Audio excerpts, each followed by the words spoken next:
हाथ को चोट पहुंचाने की कोशिश करता है, लेकिन उसका हाथ रहस्यमयी तरीके से अपना बचाव करता है और उसे रोक देता है। फिर दिखाया जाता है कि उसका हाथ एक पैरासाइट में बदल गया है और वह शिनिची से बात कर रहा है। आगे दिखाया गया है कि वह पैरासाइट न केवल शिनिची की किताबें पढ़ता है, बल्कि उसका लैपटॉप भी इस्तेमाल करता है, क्योंकि उसे इंसानों के जीवन जीने के तरीकों में दिलचस्पी थी। जब उसने शिनिची के शरीर में घुसने की कोशिश की थी तो शिनिची ने उसे रोक दिया था, इसलिए वह केवल उसके दाहिने हाथ में ही घुस पाया था और उसी को संभाल रहा था। वह अपना नाम मिगी बताता है और शिनिची से कहता है, मुझे कभी मत काटना, मैं तुम्हें नुकसान नहीं पहुंचाऊंगा क्योंकि तुम मेरे मनोरंजन करता हो। अब ऐसा लगता है कि शिनिची और मिगी के बीच दोस्ती हो गई है। हालांकि जिन लोगों को पैरासाइट्स ने संक्रमित किया था वे पूरे शहर में अराजकता फैला रहे थे, वे इंसानों को मारकर अपनी भूख मिटा रहे थे। इसके विपरीत मिगी शिनिची को एक होटल में खींच कर ले जाता है जहां कई पैरासाइट्स इंसानों का मांस खा रहे होते हैं। वे गलतफहमी में शिनिची को भी संक्रमित मानते हैं, इसलिए वे उसे भी मांस खाने के लिए देते हैं। लेकिन जब उन्हें पता चलता है कि वह पूरी तरह से संक्रमित नहीं है और अभी भी इंसान है तो वे उसका सिर काट देना चाहते हैं।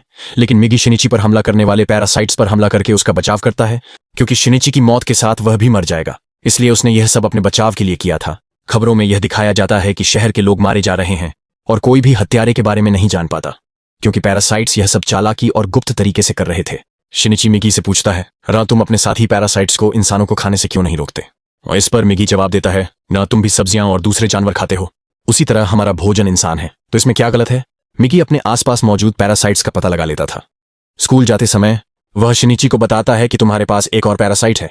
वह और कोई नहीं बल्कि उसकी टीचर थी। शिनिची को देखकर वह टीचर जान जाती है कि वह भी संक्रमित है, लेकिन वह कहती है कि मुझसे डरने की कोई जरूरत नहीं है, क्योंकि मैं इंसानों को नुकसान नहीं पहुंचाना चाहती, बल्कि मैं इंसानों के जीवन जीने के तरीके जान रही हूं ताकि उनकी विशेषताएं मुझ में हमेशा रहें।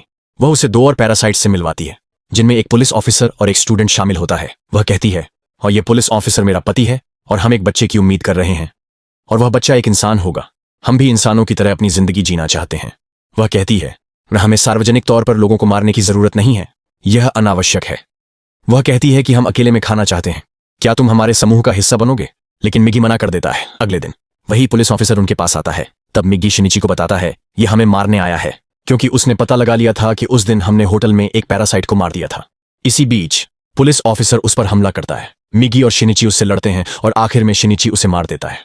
घर आकर शिनिची को बहुत पछतावा हो रहा था कि उसने एक इंसान की जान ले ली है। इसके विपरीत दिखाया जाता है कि पैरासाइट पुलिस ऑफिसर के शरीर से निकलकर दूसरे इंसान के शरीर में चला जाता है।